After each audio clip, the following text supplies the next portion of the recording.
का और tan inverse x का ग्राफ हो गया अपना। अब cot x का ग्राफ बनाना है और cot इनवर्स x का ग्राफ बनाना है। तो cot x जो है ये भी आपका पीरियोडिक फंक्शन है और इसका पीरियड भी tan की तरह पाई होता है। तो tan x का पीरियड और cot x का पीरियड पाई होता है। तो पहले पाई को अपन 4 इंटरवल में डिवाइड कर लेते हैं। कौन कौन से? 45 के। पहला इंटरवल 45 का, एक π/4, फिर दूसरा 90, फिर तीसरा 3π/4 बोले तो 135 और चौथा आपका पाई या 180। तो 4 इंटरवल इधर हो जाएंगे और एक 0 पॉइंट रहेगा। तो 5 पॉइंट इस लेफ्ट साइड राइट साइड में हो जाएंगे और 4 पॉइंट अपन माइनस वाले लेफ्ट साइड में लेंगे। 9 पॉइंट के लिए cot x का ग्राफ बना लेते हैं। जैसा 10 का बनाए थे वैसे ही cot का बना। 8 of x is equal to cot x। अब इस cot x का डोमेन जो है वो क्या होता है? r माइनस एन पाई को माइनस कर देंगे आर में से। इसका जो कोडोमेन रहता है वो रियल नंबर। cot x का डोमेन है r माइनस एन पाई। सारी रियल वैल्यूज में से एन पाई को माइनस करेंगे टू आर। ये डोमेन वाला सेट है, ये कोडोमेन है। ये एन पाई कहाँ से आया इसके लिए देख लो। cot x को cos x upon sine x लिख सकते हैं। देखो यहाँ पे cos x upon sine x का मतलब cot x हो गया। तो अब ये डिनोमिनेटर में साइन x आ रहा है, मतलब ये साइन x की वैल्यू 0 के इक्वल नहीं होना चाहिए। अगर कभी ये साइन x आपका 0 के इक्वल हो गया तो ये फंक्शन नॉट डिफाइंड हो जाएगा। इसलिए एन पाई को माइनस करें। ट्रिग्नोमेट्रिक इक्वेशन के सोल्यूशन में अगर sine x is equal to 0 रहता है तो x is equal to N pi होता है। तो इस एन पाई के ऊपर साइन x की वैल्यू 0 होगी। जैसे एन की वैल्यू, एन इंटीजर है आपका, 0 रखे आपने, 0 इंटू पाई करेंगे तो 0। तो साइन 0 की वैल्यू 0 होती है। एन की वैल्यू 1 रखे आपने तो पाई हो गया। साइन पाई की वैल्यू, साइन 180 की वैल्यू भी 0 होती है। इसलिए ये डिनोमिनेटर आपका 0 नहीं होना चाहिए। इसलिए एन पाई को रियल वैल्यूज में से या रियल नंबर के सेट में से माइनस किया गया। ये सिर्फ ये बताने के लिए यहाँ पे ऐसा लिखा गया, बाकी ये कॉट फंक्शन है और इसकी जो कोडोमेन वाला सेट है वो रियल नंबर के। अब वैल्यूज का टेबल बना लेते हैं। 4 इंटरवल लेना है आपने तो 45 के ले लो एक्स। ये F of X is equal to cot X और एफ ऑफ एक्स को हम वाई लिख सकते हैं। F of X is equal to Y या cot X is equal to Y. 5 block बना लो। तो और ऊपर बना लो 5। 4 इंटरवल रहेंगे और एक 0 रहेगा तो 5 पॉइंट आ जाएंगे। पहले 0 π/4 के इंटरवल है। 0 में π/4 प्लस करेंगे तो π/4, π/4 में π/4 या 45 प्लस करेंगे तो π/2, π/2 में π/4 प्लस करेंगे या 90 में 45 प्लस करेंगे तो 135। 135 को 3π/4 लिखते हैं और 3π/4 में π/4 प्लस करेंगे 135 में 45 प्लस करेंगे तो 180। 180 को 5 रेडियन लिख। अब ये 0 अगर अपन यहाँ रख दें तो cot 0 की वैल्यू, tan 0 की वैल्यू 0 होती है तो cot 0 की इन्फिनिटी हो जाएगी। एक पॉइंट याद है। फिर π/4 अगर अपन यहाँ रखें x के प्लेस पे, cot 45 की वैल्यू 1 होती है, tan 45 की 1 होती है तो cot 45 की 1 होगी। फिर π/2, यहाँ π/2 रखे अपन ने। cot 90, tan 90 की वैल्यू इन्फिनिटी होती है तो cot 90 की उल्टा कर देंगे। इन्फिनिटी का उल्टा 0 और 0 का उल्टा इन्फिनिटी, तो इन्फिनिटी का उल्टा करेंगे तो 0। cot 90 की वैल्यू 0 है। ये 3π/4 यहाँ रखे x के प्लेस पे, अभी रख के देखना है। तो cot 135, tan 135 की वैल्यू -1 होती है तो cot 135 की भी -1 ही होगी। आप चाहे तो निकाल के देख लो। देखो 135 डिग्री सेकंड क्वाड्रेंट में आ रहा है। 90 से बड़ा और 180 से छोटा है। सेकंड क्वाड्रेंट में पता है आपको कि tan नेगेटिव होता है, इसलिए -1 है। आप चाहे तो निकाल के देख सकते हैं। कैसे निकालेंगे? 180 में से 45 माइनस कर लेंगे तो 180 माइनस थीटा सेकंड क्वाड्रेंट में, tan 180 minus cot 180 minus theta second quadrant. Second में cot माइनस होता है तो पहले माइनस लगा देंगे। 180 वाला है तो नो चेंज, माइनस cot 45 और cot 45 की वैल्यू 1 रखेंगे तो -1। अब 180, cot 180 की वैल्यू कितनी होगी? cot 180 की वैल्यू होती है -∞। कैसे होती है देखो। cot 180 को लिख रहे हैं cot 90 + 90 हो जाएगा। 90 + 90, 90 प्लस थीटा पढ़ेंगे इसको। 90 प्लस थीटा सेकंड क्वाड्रेंट में, सेकंड में साइन प्लस होता है, कॉट माइनस होता है तो माइनस लगा दो। 90 वाला तो चेंज कर दो, टेन का कॉट, ये कॉट का टेन 90, ये माइनस ऐसे ही रहेगा और tan 90 की वैल्यू इन्फिनिटी तो -∞ है। कॉट 180 की वैल्यू माइनस इन्फिनिटी। देखिए माइनस इन्फिनिटी और प्लस इन्फिनिटी अलग अलग है। प्लस इन्फिनिटी राइट साइड में और माइनस इन्फिनिटी लेफ्ट साइड में, ध्यान रखेंगे एक जैसा ट्रीट नहीं करेंगे उसको। ये टेबल बन गया आपका, थोड़ी मेहनत करके आपको टेबल बना लेना है, वैल्यू याद है तो अच्छी बात है, और नहीं तो क्वाड्रेंट आपको आता है। ये टेबल को आप ग्राफ पेपर के ऊपर प्लॉट कर देंगे तो कॉट एक्स का ग्राफ आ जाएगा। उसके लिए ग्राफ पेपर ले लेता हूँ मैं। अभी देखें, एक्स एक्सेस और ये वाई एक्सेस यहीं तक लिया हमने। तो X O X dash Y O Y dash, समझा? अब सबसे पहले क्या करते हैं अपन, एक्स एक्सिस के ऊपर ये एंगल को मार्क कर देते हैं।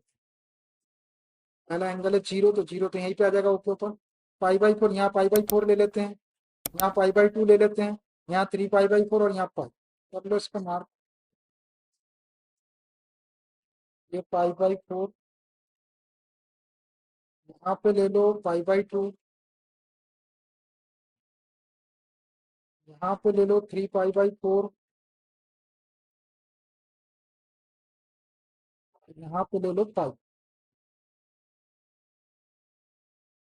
ऐसी माइनस वाले इधर ले लेंगे, ले लेते हैं फिर। ये -पाई बाई 4, वही वाले माइनस के बाद लेंगे, ये -पाई बाई 2 आ जाएगा।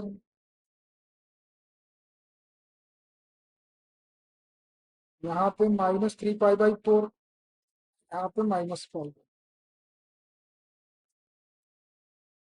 कर दिए मार्क। ये समझ में आ जाता आपको क्यों पाई तक के लिए अपन ने और इसके पहले के 4 फंक्शन में 2 पाई तक लिए थे? कोई कंफ्यूजन नहीं होना चाहिए। चलिए अब ये वाले पॉइंट्स को भी मार्क कर लेते हैं अपन। 1 0 -1 और माइनस इन्फिनिटी।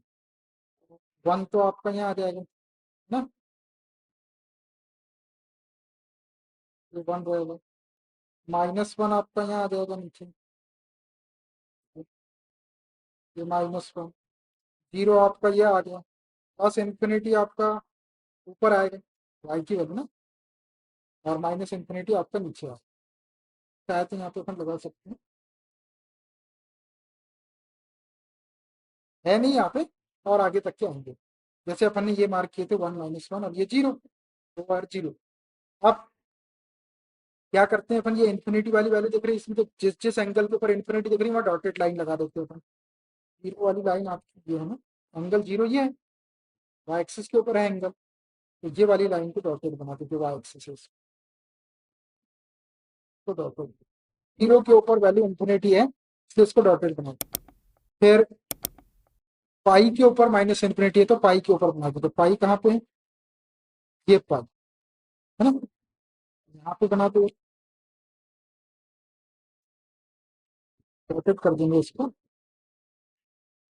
इधर साइड में भी आ जाओ, इधर साइड में जैसे ये जीरो के ऊपर आई तो -0 तो कुछ होता नहीं, उसके बाद ये पाई है तो -पाई के ऊपर भी आएगा, आएगी वैल्यू। 10 - थीटा -10 जैसे माइनस साइन का इंटू करें तो प्लस इन्फिनिटी आएगी, तो पाई के ऊपर बना दो -पाई के ऊपर यहाँ पर। ठीक है, अपना ग्राफ बराबर बना दो, इसको भी डॉटेड कर दो, डॉटेड बना। क्या करें अपने जिस एंगल के ऊपर इन्फिनिटी, पॉजिटिव इन्फिनिटी या नेगेटिव इन्फिनिटी आ रहा था उसको अपने डॉटेड लाइन बना, 3 जगह यहाँ यहाँ। आप एक एक पॉइंट प्लॉट करते जाओ, 0 इन्फिनिटी, तो जीरो तो ये हो गया एक्स एक्सिस पे, इन्फिनिटी प्लस का है ये लगा हुआ है, ठीक यहाँ पे। ठीक है, अभी लगा लेंगे यहाँ पे ऐसे। फिर पाई बाई 4 पे 1 है वैल्यू, तो ये पाई बाई 4 इस पे 1 यहाँ आ जाएगा, ये आ गया आपका पाई बाई 4 का वन है। उसके बाद पाई बाई 2 पर 0 है तो ये पाई बाई 2 है, इस पर 0 यहीं आ जाएगा, तो यहाँ ले लो एक पॉइंट, है आसान से। उसके बाद 3 पाई बाई 4 पे वैल्यू -1 है, ये 3 पाई बाई 4, उस पर वैल्यू -1 तो नीचे आ जाएगा, यहाँ आ जाएगा point। उसके बाद पाई के ऊपर माइनस इन्फिनिटी है, ये पाई है ना, इस पर माइनस इन्फिनिटी का आएगा, इधर नीचे आ गया, यहाँ पे आप ऐसा पॉइंट लेंगे, यहाँ है नहीं पॉइंट, ये पाई हुआ, एक्स एक्सिस पर माइनस इन्फिनिटी नीचे आ गए यहाँ पे। अब देखिए एक ये है और ये 3 पॉइंट, इन तीनों को अपन ऐसा ज्वाइन कर देते हैं, ऐसा करेंगे अभी। ये पॉइंट अगर ये नेगेटिव वाले भी मार्क कर लेते हैं अपन पॉइंट। अब देखो cot minus theta fourth quadrant, fourth में कॉस प्लस होता है, ये कॉट है तो माइनस सामने हो जाए, माइनस कॉट थीटा। तो ये जो वैल्यू आई है आपकी -π/4 के लिए, इसमें सबने माइनस का इंटू कर लो, तो -π/4 की वैल्यू -1 हो जाएगी। तो -π/4 ये है, इसमें -1 यहाँ आ जाएगा,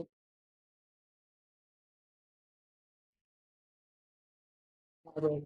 उसके बाद -π/2 की वैल्यू, यहाँ माइनस का इंटू में माइनस जीरो होता नहीं, जीरो ही होगा, तो -90 है, जीरो तो यहीं आ जाएगा। उसके बाद 3π/4, तो -3π/4 यहाँ माइनस का इंटू करेंगे तो +1 हो जाएगा, -3π/4 ये है, +1 आ जाएगा। उसके बाद -π यहाँ माइनस का इंटू करेंगे तो ये प्लस इन्फिनिटी हो जाएगा, ये -π और प्लस इन्फिनिटी ऊपर हो जाएगा। आया समझ में? अब देखिए सारे पॉइंट, आप इधर के पॉइंट को ज्वाइन कर देखो, एक पॉइंट ये है और एक पॉइंट ये, 3 पॉइंट है, ये इन्फिनिटी है और यहाँ इन्फिनिटी है, तो मैं कैसे ज्वाइन करूंगा, ऐसा लाऊंगा, फिर इसको ऐसा करूंगा, इसको और ऐसा करूंगा और इसको ऐसा लाके ऐसा कर बने, एक इधर बनेगा और एक इधर बनेगा। अब आप बना दो उसको जैसा भी आपसे मिलता है। हम तो सही दिए अपन, ये ऐसा आना चाहिए, तो ज्वाइन करो। हाँ, ऐसा करो, करीब करीब ऐसा आ जाएगा, आप देखने कर सकते हो, ऐसा ऐसा ऐसा भी थोड़ा सा कर्व यहाँ से पकड़ना, ऐसा और फिर ऐसा करो। एक तो आपका ये बन गया। अब ऐसे ही आपका इधर का बनेगा, इधर का देखो ये इन्फिनिटी है यहाँ पे, है, और ये यहाँ पे इन्फिनिटी है, ये ऐसा लाते हैं, ऐसा ऐसा और ऐसा,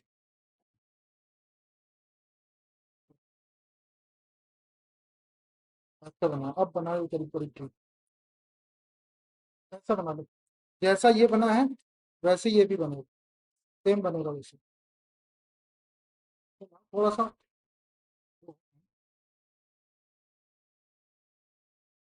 ऐसा ऐसा और ऐसे, मतलब कुल मिला के यहाँ पे आपको मिलाना नहीं है उसको।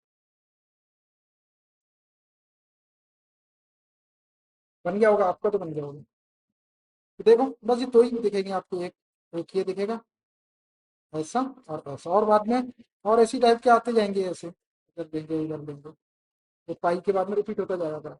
अब देखो यहाँ पर π/4 के ऊपर वैल्यू 1 है, यहाँ पर -3π/4 के ऊपर भी वैल्यू 1 है, और भी कहीं पे 1 होगी, और बहुत सारे पॉइंट ऐसे होंगे जिसपे 1 होगी। तो डिफरेंट एलिमेंट की कैसी इमेज आ रही, सेम इमेज आ रही। जब डिफरेंट एलिमेंट है ये π/4 और ये -3π/4 अलग अलग एलिमेंट है, इनकी सेम इमेज आ रही 1 1। जब सेम इमेज आ जाए तो वो मेनी वन फंक्शन हो जाता है, 1 1 नहीं रहता। या फिर आप हॉरिजॉन्टल लाइन ड्रा करेंगे तो ये एक से ज्यादा पॉइंट पे इसको कट कर रहा है, एक यहाँ कर रहा है, एक यहाँ कर रहा है, मतलब इसकी सेम इमेज आ रही, तो ये 1 1 फंक्शन, ये मेनी वन फंक्शन। अब फंक्शन का इनवर्स कैलकुलेट करने के लिए, कॉट इनवर्स बनाने के लिए हमको इस फंक्शन को 1 1 बनाना पड़ेगा। 1 1 जब होगा वो, जब डिफरेंट एलिमेंट की डिफरेंट इमेजेस होगी, मतलब एक पॉइंट की एक ही इमेज होना चाहिए, डिफरेंट एलिमेंट की डिफरेंट, कोई भी दो अलग अलग एलिमेंट की सेम इमेज नहीं होना चाहिए। तो उसके लिए अब देखो अपन ये इसकी डोमेन को अपने को रेस्ट्रिक्ट या कम करना पड़ेगा, तो अपन कहाँ से कहाँ तक डोमेन ले ले जिससे ये 1 1 हो जाए। ध्यान से देखना जरा, यहाँ पे देखो जीरो दिख रहा है, यहाँ पे जीरो दिख रहा है, और यहाँ पे पाई दिख रहा है, जीरो और पाई दिख रहा है, ये जीरो और ये पाई। तो इतने बड़े इंटरवल में ये वाला ग्राफ,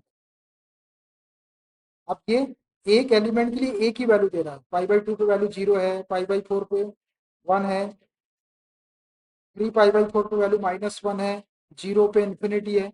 सेम इमेज नहीं है तो ये 1 1 हो जाएगा। यहाँ से यहाँ तक अगर अपन ले ले तो यहाँ से यहाँ तक भी ले सकते हैं, यहाँ से यहाँ तक भी ले सकते हैं, इसमें न्यूमेरिकल छोटी वैल्यू जीरो से पाई, ये जीरो से पाई इसका डोमेन ले लेते हैं। लेकिन अब इसमें एक प्रॉब्लम क्या है, इसमें जीरो के ऊपर भी वैल्यू नॉट डिफाइंड है, और पाई की वैल्यू को, पाई के ऊपर भी वैल्यू नॉट डिफाइंड है, तो हमको जीरो को भी हटाना पड़ेगा और पाई को भी हटाना पड़ेगा, इसलिए ओपन इंटरवल 0, पाई देते। तो 0, पाई ओपन इंटरवल में ले लेंगे तो इसकी डोमेन इतनी रेस्ट्रिक्ट करना है आपको, ओपन इंटरवल 0, पाई। तो 0, पाई मतलब 0 से बड़ी और पाई से छोटी वैल्यू के लिए फंक्शन 1 रहेगा, और ऑन टू तो है ही, जो फंक्शन 1 और ऑन टू होता है वो इन्वर्टिबल हो जाता है। तो क्या हो जाएगा ये, एक्स, इसका डोमेन ले लो 0 to पाई, और तब को डोमेन वाला सेट रियल नंबर के, ये रियल नंबर 0 से पाई तक के ओपन इंटरवल में, 0 से पाई तक के अपन ने इसको रेस्ट्रिक्ट कर दिया, तो ये 1 फंक्शन इधर का भी ले सकती है, अदर ब्रांचेस हो गई, 0 से लेके पाई तक के ये वाला ग्राफ बना, ये 1 1 को शो कर रहा है, ये 1 1 भी है, और ऑन टू तो इसका हो गई क्योंकि उसकी कोडोमेन उसकी रेंज के इक्वल है। तो 0, पाई डोमेन वाला सेट हो गया, और कोडोमेन वाला सेट आपका रियल नंबर का है। ये है आपका कॉर्ड फंक्शन का इतना पोर्शन आपको लेना है। अब मैं इसको थोड़ा सा कर लेता हूँ, तो आप सीधे सीधा बनाएंगे तो ऐसा बनेगा करीब करीब वो, बन रहा। तो ये वाला जो पोर्शन है ये लिए अपन ये भी ऐसे ले सकते हो, तो अपन ये वाली जो होगी ये प्रिंसिपल वैल्यू ब्रांच है, तो बोला जाएगा प्रिंसिपल वैल्यू ब्रांच को शो कर रहा है पीवी, तो यहाँ से लेके यहाँ। अब इसी का इनवर्स बना, अब इनवर्स के लिए क्या होगा कि कॉटेक्स का डोमेन वाला सेट ये 0, पाई ओपन इंटरवल में, और ये रियल नंबर, ये फ्लिप हो जाएगा, आर यहाँ आ जाएगा, और ये 0, पाई इधर चला जाएगा, तो इसकी कोडोमेन या इसकी प्रिंसिपल वैल्यू ब्रांच हो गई, किसकी, कॉट इनवर्स एक्स। बन गया आपको ग्राफ। अब कॉट इनवर्स एक्स का ग्राफ वही 3 वैल्यू के लिए बनाते हो अपन, वाई इक्वल टू ले दो कॉट इनवर्स एक्स, और कॉट इनवर्स एक्स का डोमेन क्या हो जाएगा, इसको फ्लिप कर, जो कोडोमेन था वो डोमेन हो जाएगा, और जो डोमेन था वो कोडोमेन हो जाएगा। ये real number two open interval 0, पाई, ये ओपन इंटरवल 0, पाई लेने से 0 भी हट गया इसमें से, और पाई भी हट गया, 0 से बड़ी वैल्यू और पाई से छोटी। ये प्रिंसिपल वैल्यू ब्रांच कहलाती है किसकी, कॉट इनवर्स एक्स की, 0, पाई। इसमें 0 भी इंक्लूड नहीं है और पाई भी इंक्लूड नहीं। अब 3 पॉइंट चाहिए अपने को इसका ग्राफ बनाने के लिए, तो पॉइंट अपन ये यहीं से लेते हैं एंगल से। तो सबसे पहले आपको क्या करना है, एंगल ले, एक एंगल लिख देता हूँ मैं 0। अब इस 0 का कॉट ले लो, तो कौन सा कॉट इनवर्स आपको 0 एंगल देगा, आपको पता है कि इनवर्स ट्रिग्नोमेट्रिक फंक्शन हमेशा एंगल की वैल्यू देते हैं, तो कॉट जीरो की वैल्यू क्या होती है, टेन जीरो की 0 होती है, तो कॉट जीरो की इन्फिनिटी होती है, मतलब कॉट इनवर्स इन्फिनिटी जो है एक एंगल 0 दे देगा, तो इसको लिख लो आप, कॉट इनवर्स इन्फिनिटी एक एंगल 0 दे देगा। तो एक पॉइंट बन जाएगा अपना 0, इन्फिनिटी, 0। दूसरा एंगल ये पाई दे दो, ये पाई, इसका कॉट ले लो, कॉट पाई की वैल्यू कितनी होगी, कॉट पाई की वैल्यू अभी निकाले थे अपन ने, 10 पाई की वैल्यू 0 होती है, तो कॉट पाई की वैल्यू -इन्फिनिटी होती है।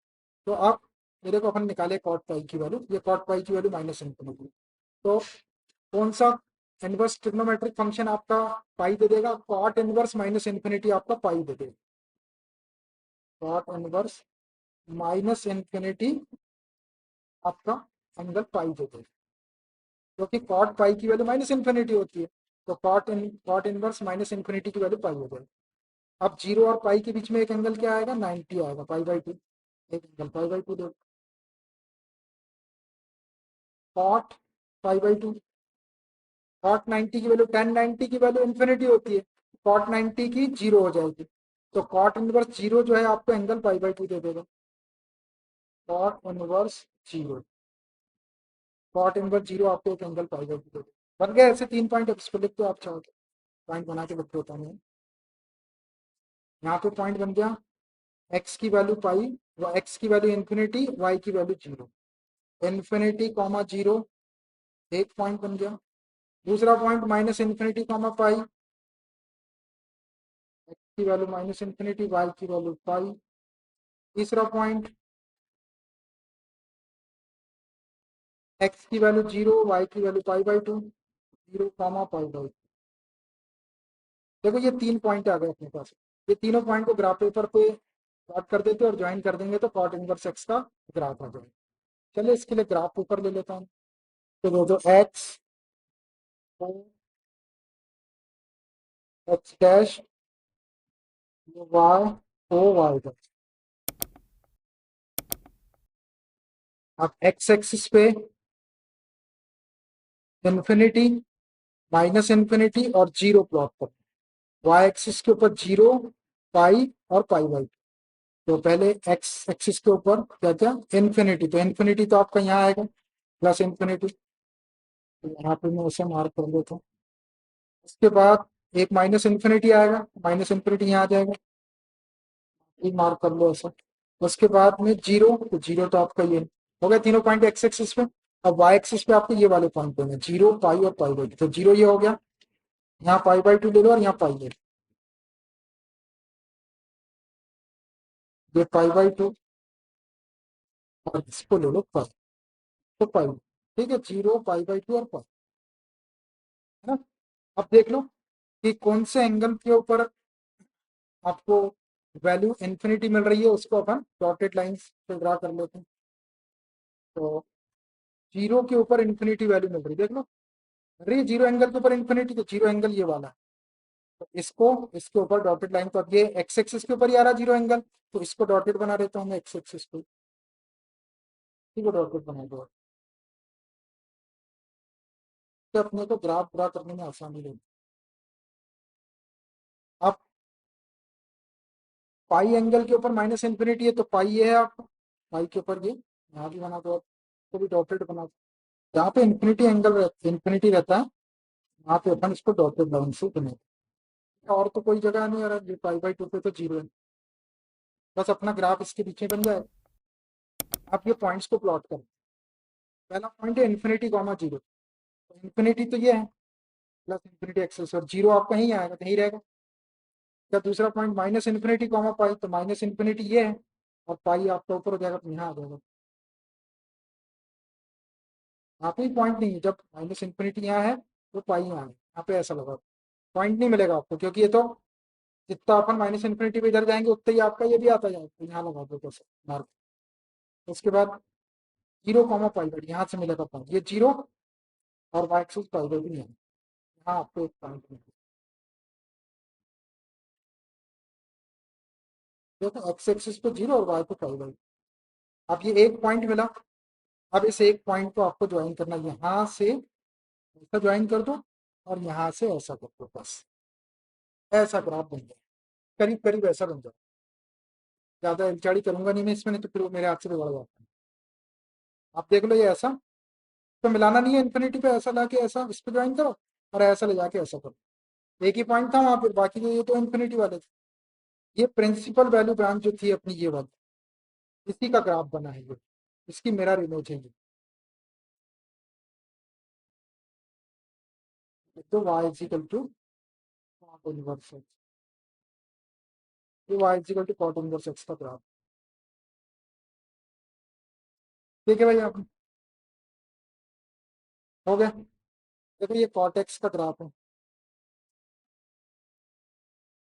अपना कॉट एक्स का, ये ऐसा बनते जाएगा ऐसे, और इनवर्स वाले फंक्शन का मेरा कॉट इनवर्स एक्स का ये वाला बनेगा,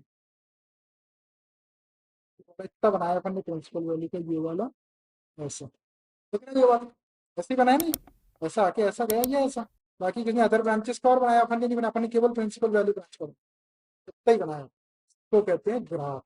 देखे भाई आपने, अब पहले एक बनाए थे अपन ने, साइन एक्स का बनाए थे तो आपको आसानी से आ गया, फिर कॉस एक्स का बनाया तो भी आपको आसानी से आ गया, फिर हमने सेक एक्स का बनाया तो आपको आसानी से आ गया, फिर आपने सेक के बाद कोसेक का बनाया तो भी आसानी से आ गया, चार आ गए।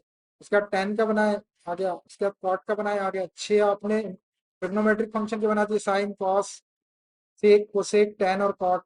छह आपने इनवर्स के बना दिए, sine inverse x, cos inverse x, sec inverse x, cosec inverse x, tan inverse x और लास्ट में कॉट इनवर्स एक्स। 12 ग्राफ बना दिए आपने देखते ही देखते। अब ये 12 पूरे मिक्स हो गए, अब जब 12 में से कोई एक बनाने के लिए बोला जाए तो आपको बनाते होना चाहिए, बहुत सिंपल है, आपको पीरियड याद रखना है, शुरू के जो चार है sine cos sine cos sec और कोसेक, उसका 2 पाई तक के ग्राफ बनाना है, उसमें से उसकी डोमेन को रेस्ट्रिक्ट करना है, रेस्ट्रिक्ट करने का मतलब उसको वन वन बनाना है, हॉरिजॉन्टल लाइन ड्रा करेंगे तो एक ही पॉइंट पे कट करना चाहिए, उतना बड़ा पार्ट ले लो उसका, और उसी की मिरर इमेज आपको इनवर्स फंक्शन के लिए बना दो, ऐसे ग्राफ बनेंगे। मैंने आपको बताने की कोशिश किया है कि अच्छे तरीके से बता बताता नहीं है इसको, मैंने आपको बता दिया। आप ये आप इसकी प्रैक्टिस करेंगे अगर हाथ से बना के तो ये आपसे बन जाए। अब इसको बनाने के पीछे एग्जामिनेशन में ऐसा आया नहीं है कभी कि साइन इनवर्स एक्स का ग्राफ बनाओ या कॉस इनवर्स एक्स का ग्राफ बनाओ, आज तक के पूछा नहीं। लेकिन किसी किताब के अंदर ऐसा लिखा भी नहीं है कि ऐसा पूछा नहीं जाएगा। सिलेबस में उसने लिख के दिया है कि इनवर्स ट्रिग्नोमेट्रिक फंक्शन के ग्राफ, तो कभी आपको ग्राफ बनाने के लिए दे भी सकता है, आज तक आया नहीं। लेकिन अपना टारगेट ये है ये ग्राफ बनाने के पीछे कि इससे आपको जो इनवर्स ट्रिग्नोमेट्रिक फंक्शन है उसकी डोमेन और प्रिंसिपल वैल्यू ब्रांच जो अपन उसको रेस्ट्रिक्ट करने के बाद जो अपने को ये मिली 2025, ये तो डोमेन हो गया, और ये उसकी प्रिंसिपल वैल्यू ब्रांच है जो अपने को भी क्वेश्चन में लगने वाली। तो ये अपने को पता चल रही कि आई कहाँ से। और अगर अपन ग्राफ नहीं बनाते तो ये आपको याद करना पड़ेगा, और याद करते तो उससे भी क्वेश्चन हो जाता, लेकिन उतनी पिक्चर क्लियर नहीं होती। लेकिन अगर आपको ये ग्राफ वगैरह बनाते आते हैं, कई बार कभी कंपटीशन में इसके ऊपर क्वेश्चन आते हैं तो आप वहाँ पे क्वेश्चन को आसानी से डील कर सकते हैं। ठीक है, आपने टेबल बताता हूँ आपको, और उसके बाद फिर अपन क्वेश्चन को बिल्कुल ऐसे कर देंगे जैसे आपको लगेगा कि इससे आसान चीज आपने कुछ पढ़ाई नहीं। सबसे बेहतरीन चीज थी इस चैप्टर की यही ग्राफ।